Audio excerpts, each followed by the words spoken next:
आज आम्ही तहसील समोर आमरण उपोषणाला बसलेलो आहोत.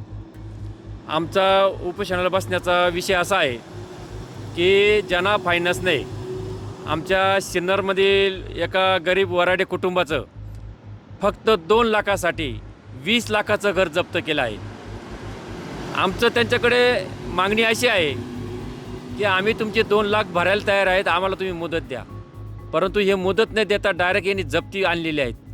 मग तुम्ही आमचं 2 लाखासाठी 20 लाखाचं घर जप्त करता कसे? मग करायचं असेल तर करा ना जप्त. तुमचे 2 लाखाला ऐवजी तुम्ही 2.5 लाख रुपये काढून घ्या. परंतु आमचे 20 लाखामधले बाकीची उर्वरित रक्कम तुम्ही आम्हाला वापस केली पाहिजे. परंतु फायनान्स कंपन्या सध्या मोगलाईपेक्षाही त्यांची सर्रास लूटमार चालू आहेत आणि या सिस्टमकडे कोणी लक्ष देत नाही. आणि यांनी काय करायचं, कमकुवत लोक शोधायचे आणि त्यांचे 2 हप्ते बाकी राहिले, 3 हप्ते बाकी राहिले की गाड्या ओढून न्यायच्या, मालमत्ता जमा करायच्या. हे लोक त्यांना विचारलं जात नाही आणि फायनान्स कंपनी लूटमार करताय. परंतु एकीकडे मोदी साहेब म्हणताय, एकीकडे फडणवीस सरकार म्हणतंय की बेघरांना घर द्यायचं.